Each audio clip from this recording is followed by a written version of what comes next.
మన దేశంలో పండగలు ఆచారాలంటే ఎట్లుంటాయి? ఒక్కొక్క ఊర్లో ఒక్కో తీరు ముచ్చట్లుంటాయి. ఇక మన పూరి జగన్నాథుడి దగ్గర మాత్రం మనుషులకే కాదు కంటికి కనపడని భూత పేత పిశాచాలకు సుత ఫుల్ మీల్స్ పెడుతుర్రులా. మీరు రథయాత్ర అయిపోయిందనుకుంటే పప్పుల కాలేసినట్టే. అసలు కిక్కు గిప్పుడే ఉంది. ఆడ అదరపాన అని ఒక ఖతర్నాక్ వేడుక చేస్తుర్రు. దేవునికి పెట్టే నైవేద్యం వాసన కూడా చూడొద్దని మూతికి గుడ్డలు కట్టుకొని పానకం తయారు చేస్తురట.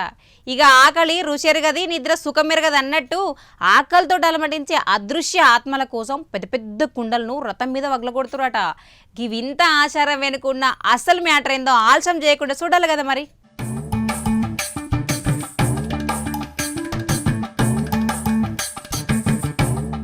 ఒడిశాలున్న పూరి జగన్నాథ ధామ్లా రథయాత్రిగా ఆఖరి దశకు వచ్చిందుల్లా. అయితే ఆఖరుకు రథాల మీద అదరపాన అనే ఒక వింతైన పవిత్రమైన వేడుకను జరిపిర్రు. ఎంతన్న నిష్టగా పద్ధతిగా దేవుళ్లను స్పెషల్ పానకం తయారు చేసిర్రు దేవుళ్ళ కోసమని. పాలు, చక్కెర, జున్ను, పండిన అరటి పండ్లు, కర్పూరము, జాజికాయ, మిరియాల పొడి వేసి దంచుకొట్టి పెద్ద పెద్ద మట్టి కుండలు నింపి రథాల మీద ఉన్న కావల దేవతలకు నైవేద్యంగా పెట్టిర్రు. గీ పానకం కుండలు ఒక్కొక్కటి మనుషులు ఎత్తుకంటే ఎక్కువనే ఉన్నాయి చూడుర్రీ.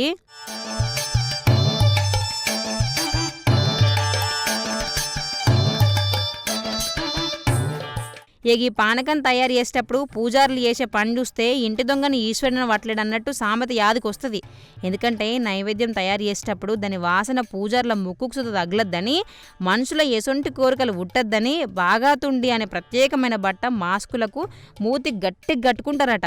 నోరు మంచిదైతే ఊరు మంచిదైతే అన్నట్టు అలా నోటిగాలు కూడా దేవుడు నైవేద్యానికి అంటొద్దని ఎసొంటి స్వార్థం లేకుండా గీ అదర పానకాన్ని తయారు చేసిరో చూడుర్రీ.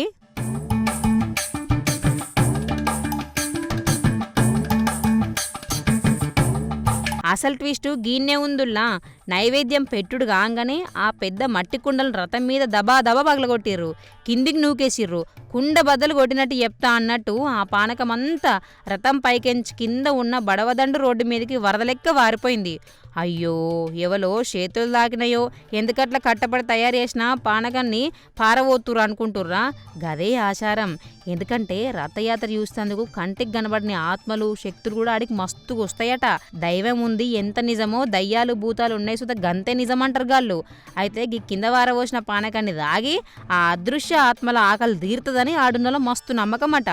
ఇక నీలాద్రి విజయ వేడుకతోటి ఆఖరికి స్వామివారులు గుళ్ళకు పోతారు. దీంతో ఈ ఏడాది రథయాత్ర అయిపోయినట్టే. మీరు చూసొచ్చిర్రా అలా.